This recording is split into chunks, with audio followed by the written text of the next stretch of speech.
All right, ladies and gentlemen, boys and girls, children of all ages, fellow Pandemonium travelers, this is Seattle Pandemonium Shutdown day 139 by my count. So, the drama continues with the endless pandemonium rioting, okay? Portland, last night, big rally. I think the moms came out again.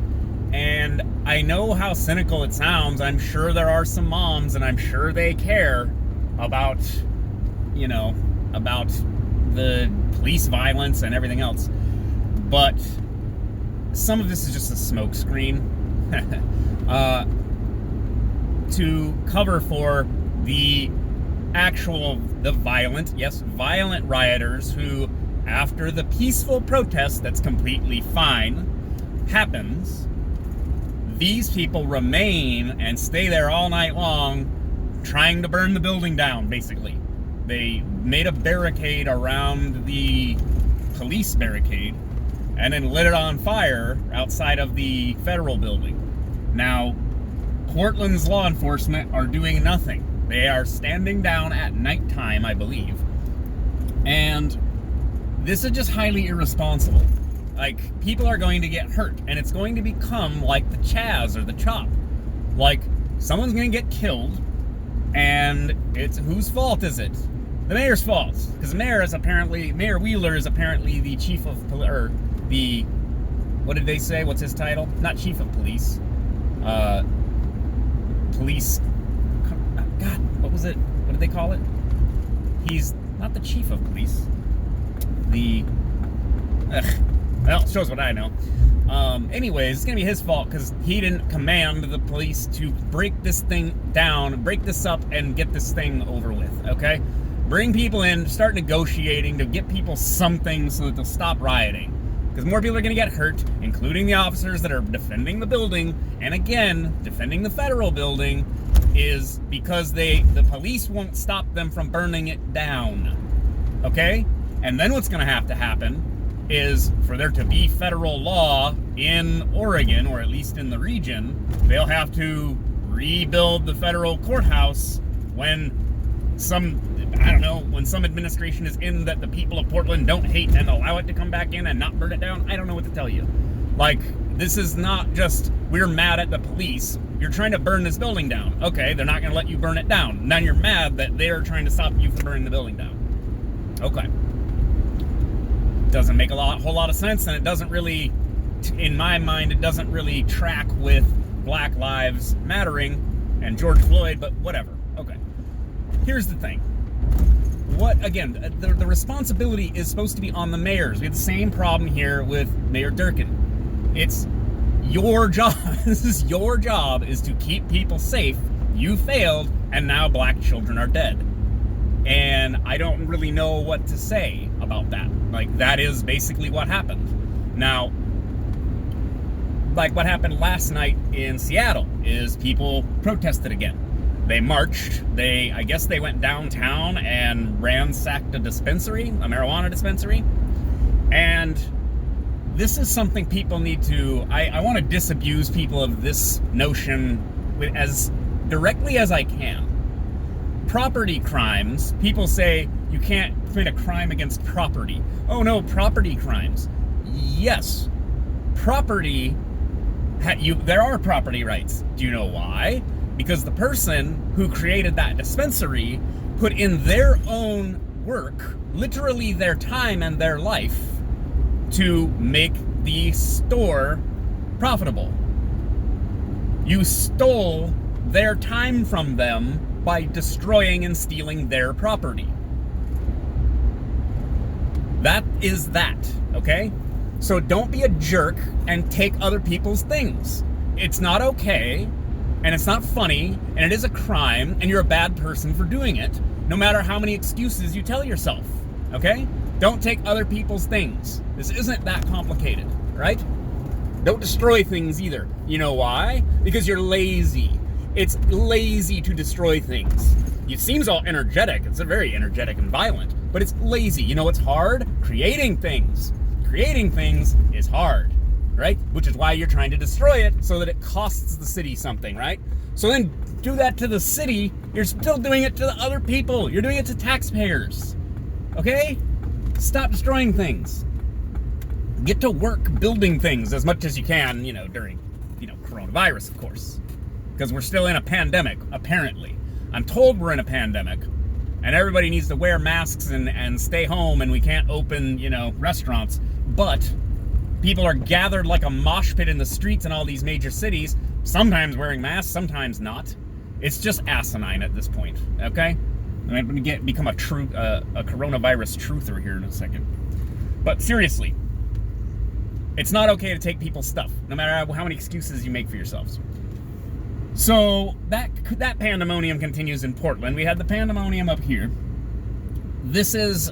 And of course the media are just the worst. It's just peaceful protests. Why are they pepper spraying people and using tear gas on them? Because some of them are peaceful and some of them are not. God. There are agitators who are driving this to keep it in the media. And the media gobbles it up because the media loves chaos and rioting and violence and the police beating people. Oh no, the police are beating that poor guy. What did he do? I don't know, just threw a rock at one of them or something? I don't know. There's always something. God. Just being a malcontent. And I don't want to be unfair to, the peaceful protesters. And again, I've even said, even to the rioters. I can understand why you're rioting, but the problem I'm seeing is all you're really doing at this point is alienating normal people. And I'm going to say normal in the broadest sense of the term and not in a way that you would hate if you're a lib. Not normal as in straight white men, am I right? I mean normal, normal functioning people. Look at the chaos and go, wow, that's kind of scary. That's not very cool. I don't want to do that. That doesn't represent me. If you're a black person and Black Lives Matter and you are interested in it, and then you look at what's going on in Portland and you go, yeah, that's not really our bag. That's I don't know what this is. I could totally see that too. I could see it alienating even black people who it was supposedly about. God. But I wouldn't speak for them. I don't know their lived experience. See, I'm using the language of my oppressors. But the dispensary, that's not city property. That's somebody else's business, you jerks. Stop being assholes. God. And this again, on top of all the other chaos, and in the election year, coronavirus, complete economic chaos, everyone's in panic mode, depression, anxiety attacks. I mean, everyone's losing their minds, and now you have endless rioting in a city that is already an incredibly liberal city. I mean, it's the same thing as Seattle. Portland is basically smaller Seattle, right? Somewhere between San Francisco and Seattle, literally and figuratively, is Portland. And it is, it's like Seattle. My old man and his girlfriend, they visited Seattle, I think, God, was it 2 years ago now? A year ago, and they saw the carnage of the failed policies of this city, or whatever the blight is that is destroying the West Coast, the drugs and they call it Freeattle for a reason, right? All the homeless tents and garbage and everything, all even down by the waterfront where it used to be such a fun place to go, and they just said, never really coming back here again. Just never coming back, or at least if they came back, it would just be to see me, not see the city. There's only just piles of garbage and tent cities to see. Now, I'm exaggerating a little bit. There's still nice parts of Seattle, but all through downtown, I've shown you some of the videos. It is a dump down here in a lot of places. And it's just a continuation. All these problems, and everybody's mad, and so we're just gonna break things and burn things down some more. I don't see how that's supposed to help the city, and it's not gonna help. It's not going to help black people in Seattle to induce capital flight by increasing taxes on the businesses that are like, Amazon and stuff like that, because they're just going to leave. And that's along with, again, you had people like my old man said not really going to come back to Seattle ever again because it's so gross. So you have that problem before all this chaos. Now you've got all of downtown getting ransacked like a couple of months ago, during like that episode with the AR-15 and the guy taking it from the cop car and the other guy disarming him, which is a completely correct thing to do, by the way. The city is just like, I don't know.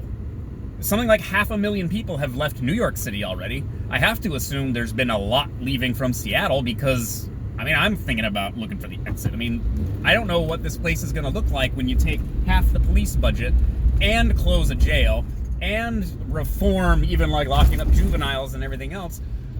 It's not going to be good, and especially if then there's massive unemployment. So now you're going to have fewer police, more crime, more poverty, and then in that environment, you're supposed to run a successful business where it has been demonstrated that the police will not help protect your business. And that was when they're fully funded, never mind when they're not.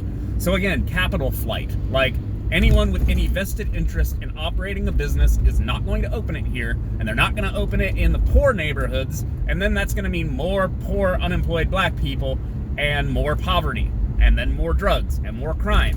So it's negatively going to affect them even more so than anyone else in the city, because they were already marginalized, right? That's the whole argument. So all this chaos and destruction is going to harm black people. I guess that's what I'm saying. Gotta start being smarter here, guys. I just don't... I'm not seeing effectiveness, I'm seeing just chaos and people calling chaos progress. And again, it's real easy to destroy things.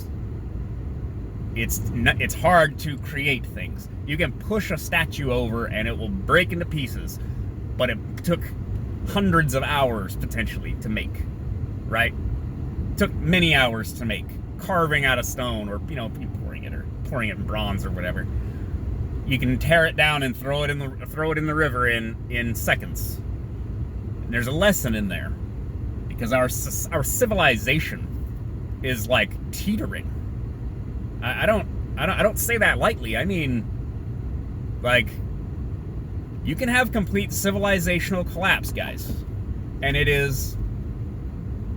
will be uglier than any post-apocalyptic film or game you've ever seen. It will be frightening.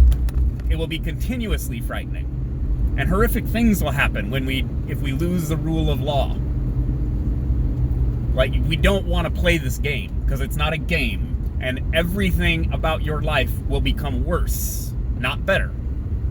Okay? Food shortages, utility shortages, savagery, predation, poverty, fear, terror, thuggery.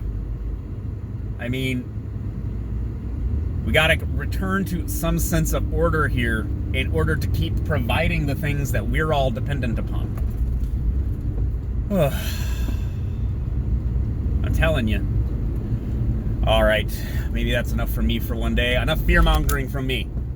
Oh yeah, the Seattle Reds, or the Washington D.C. The Washington Redskins are no longer called the Redskins. For the interim name, they are known as the Washington Football Team. It's just, you can't make this stuff up, guys. The Washington Football Team. Someone said they should just keep it. That should just be the name now. It should just be called the Washington Football Team. And rename all of them the Seattle Football Team. Oh yeah, and we're getting our hockey team. It's the Seattle Kraken, which everyone is saying doesn't really have anything to do with Seattle, but okay. And the only upside is that we can call ourselves the Freeattle Crackheads. Because we live in hell.